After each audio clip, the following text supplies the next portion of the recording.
Lao Tzu said, "The course of rulers is considered and planned strategically. Action in the cause of justice is not undertaken for their own survival, but for the survival of those who are perishing. Therefore, when they hear that the ruler of an enemy country is treating his own people with violent cruelty, they raise armies en masse on his borders, accusing him of injustice and excess.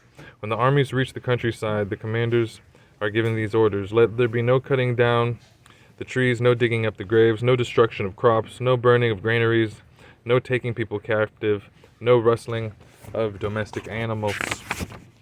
Then the directive is given out in these terms: "The ruler of that country is rebelling against heaven and earth, insulting the ghosts and spirits.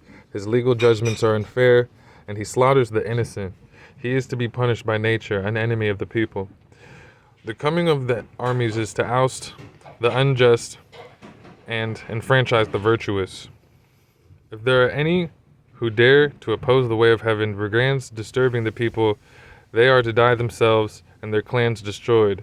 Those who capitulate with their families are to be entitled to their houses. Those who capitulate with their villages are to be rewarded with their villages. Those who capitulate with their countries are to be ennobled with their countries. Those who capitulate with their provinces are to be made lords of their provinces. The conquering of the country is not to affect the populace, but to dethrone the ruler and change the government. Honor the outstanding knights, confer distinction upon the wise and the good, help out the orphaned and widowed, relieve the poor and destitute, free the imprisoned, and reward the meritorious.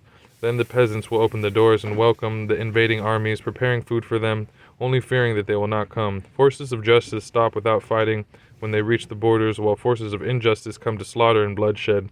Therefore, those who fight for territory cannot fulfill leadership, and those who seek for themselves cannot attain success. Those whose undertakings are for the sake of others are helped by the masses. Those who act for themselves are abandoned by the masses.